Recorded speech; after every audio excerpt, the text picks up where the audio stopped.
Hello, my name is Jack Bjorkander, and welcome to my presentation, Make America Great Again for Real This Time. For the presentation, we were tasked with choosing a developing country, identifying the issues it faces, and then deciding on a method of development that would be able to solve those issues. Now, you may be asking yourselves why I decided on America, with it being the richest nation in the world. Well, for that answer, you will just have to keep listening. What is a developing nation? Following World War II, there was a discovery of mass poverty in non-Western nations. This discovery, the struggles that the citizens faced in these countries, were used to create the first image of a developing country, a nation with low income, poor health, lack of education, hunger, and poor or no infrastructure. The UN has its own definition, which involves per capita income and human assets, which are indicators of nutrition, health, school enrollment, and literacy. So where does America fit into this? Well, first off, let's talk about America and the idea of development. If you look at the history of the idea since World War II, you will see that America has always been a part of it. There is a Marshall Plan where we helped rebuild Europe after World War II. There is a speech Truman made where he stated that we needed to make our progress available to the rest of the world so that they may be able to achieve what we have. In terms of just straight money, we are one of the largest, if not the largest, single donor to the developing world. If you look over at the image on the right side of the screen, you can see just how much we give to different nations. Even our private sector aid is extreme. Bill and Melinda Gates, former CEO of Microsoft, and his wife started a foundation that is now the third largest donor in the world, just behind the US and the UN. Now, with all of this, you would assume that we were on the top of the list for the developed nations, but in actuality, if you look at the Human Development Index, we are 13th.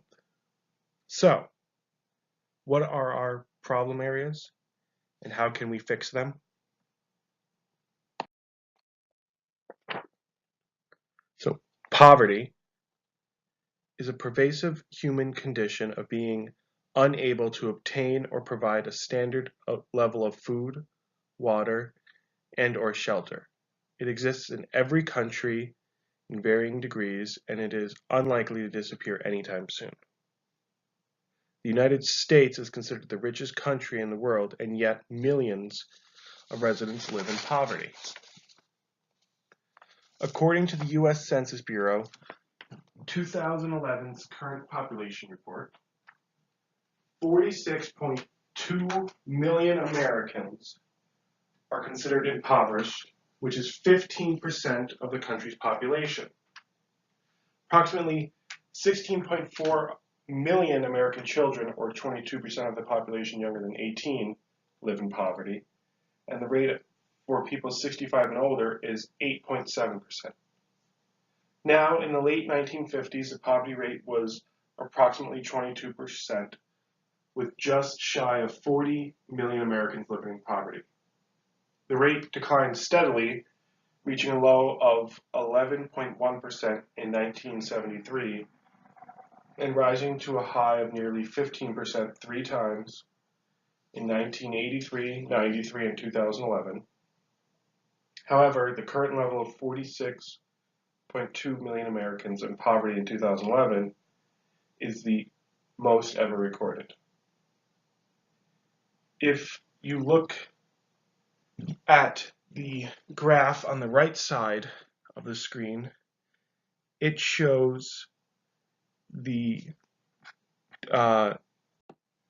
our poverty levels in comparison to industrial nations, and as you see, the levels in the United States are a lot higher than in every other nation. Our wages are also compared to other nations. If you look at the graph on the bottom of the screen, you'll see our wages compared to both Canada and Norway at different percentiles.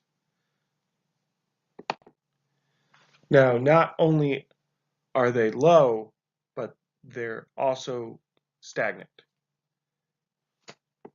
A study pointed out that our parents in the 70s were able to pay for college out of pocket with just a normal minimum wage job, whereas now you would have to work over 3,000 hours just to pay for 1 year of college, and that is while still attending. Wealth inequality is also a big issue in America. The top 1% earn on average 1.3 million a year, while the bottom 50% of the American population earn an average of 16,000, which means that the top 1% earn 81 times the amount that the bottom 50 earn. The Gini coefficient, which was established in 1912 to show the levels of income inequality in the nation, is currently 41.5 in the United States. Now the scale goes from 0 to 100, with 0 being the best. This means that our income inequality is not good, and in fact many other countries beat us, including Sweden, Thailand, and even Bangladesh. If you were to look at the total wealth and not just income, it jumps up to 86.5 out of 100. Now, the issues for America do not just stop at the economy. Infrastructure. There's a joke that I enjoy that says that in England they drive on the left side of the road, while in New York we drive on what is left of the road.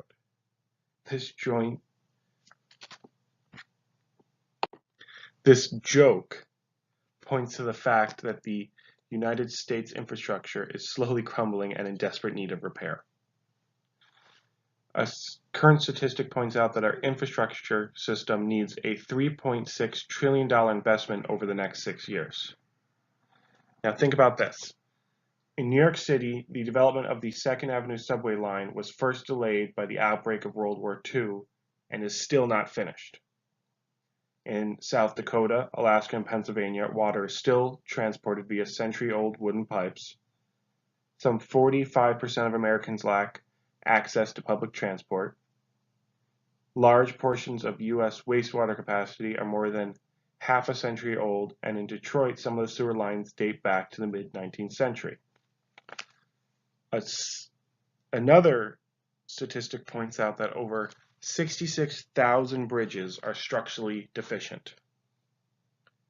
And if you think about it, as we saw in the news, well, not even recently anymore, the water in Flint, Michigan is a giant health issue, and most of it comes from the fact that the pipes that were being used were not good. They needed to be replaced.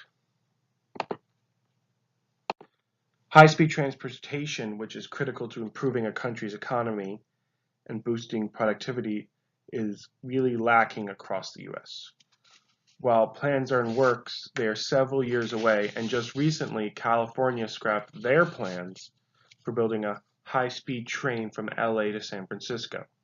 We're also severely lacking in high-speed internet, which is important in communication and work around the globe.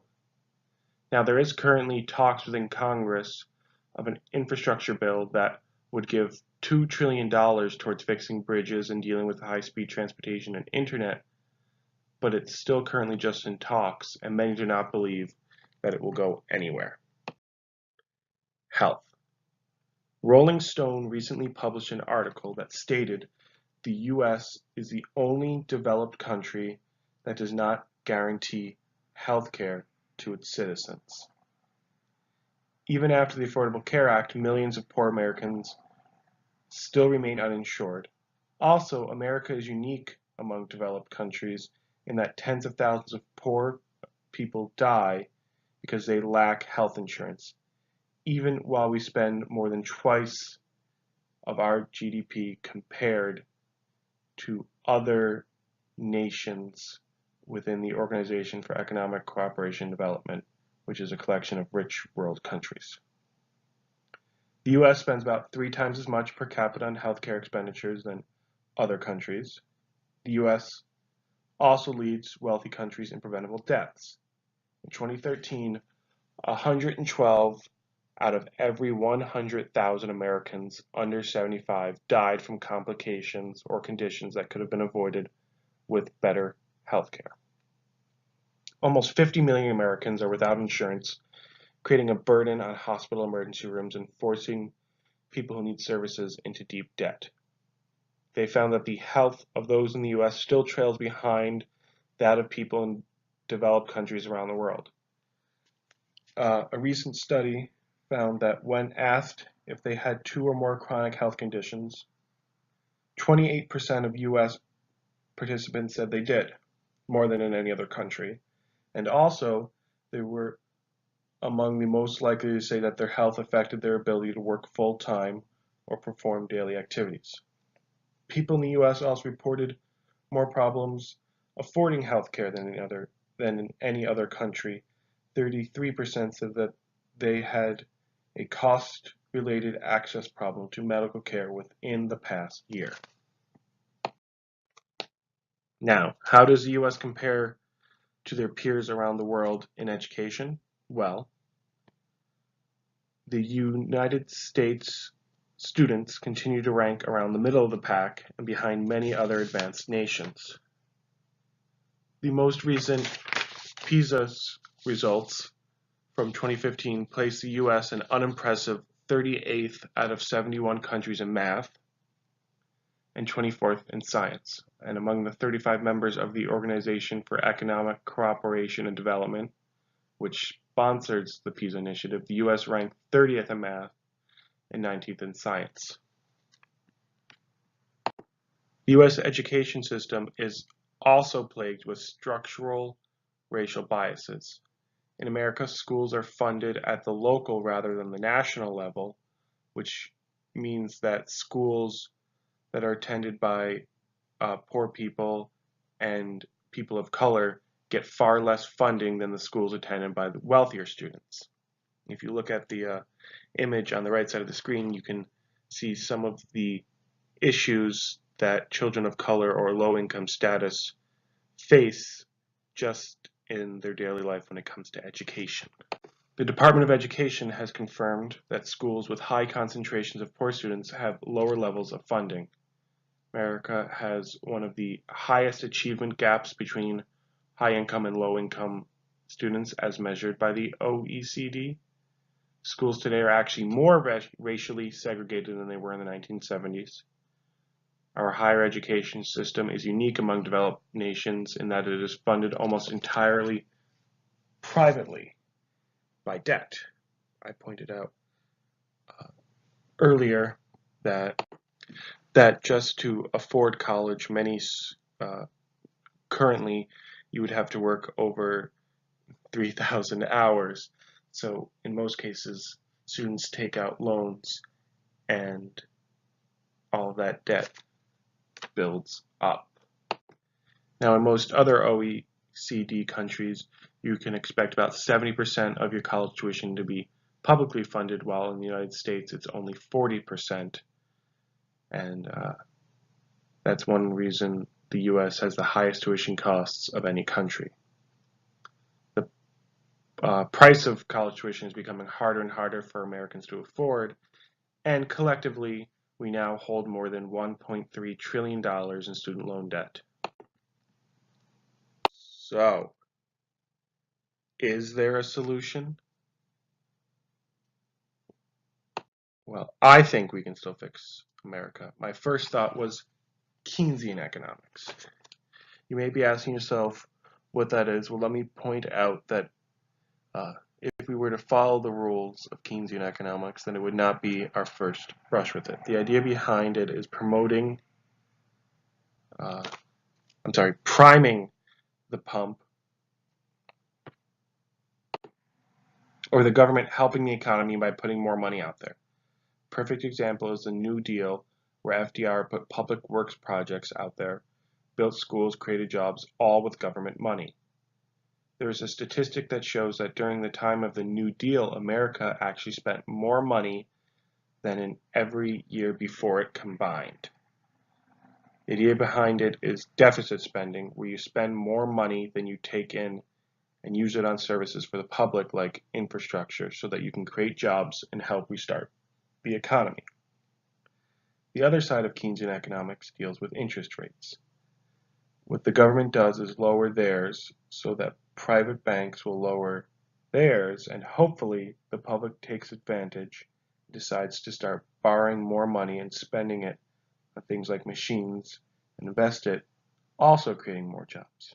Now, following World War II and up until the oil crisis of the 1970s, we actually followed these ideas and saw a growth in the economy of 3+% each year, and the wealth gap was at its smallest.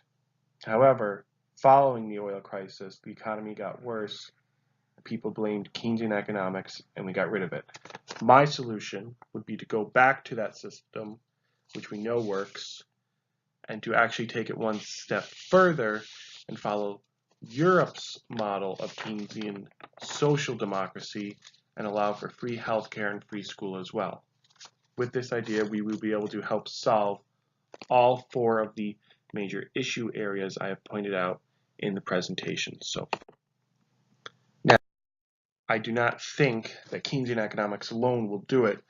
I think we also need to go for critical modernism as well. Under this method of development theory, we see that elites are bad. For the sake of this argument, the elites would be people like Congress, lobbyists, and most people with power currently. This theory shows that it is the oppressed people, or the everyday common citizen, that should have most, if not all, of the power. The idea of radical democracy is key. An idea that champions direct popular control over all resources and institutions used and inhabited by people. Now, this is because people know best how to operate and organize their institutions. It is this method where the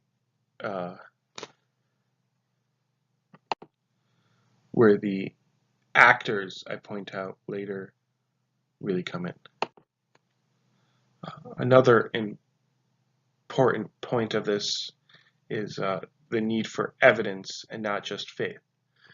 If you go back to the idea of Keynesian economics, we see from the evidence that it actually works. Under that method, we saw growth. The wealth gaps were their smallest, and the middle class was booming. People were making more money, spending more money, and the economy was just doing better.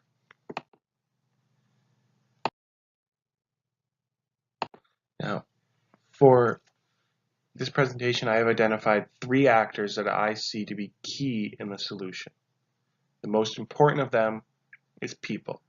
We need to make sure that we get our voices heard, that we keep marching and protesting and letting the elites know that we will not be silenced.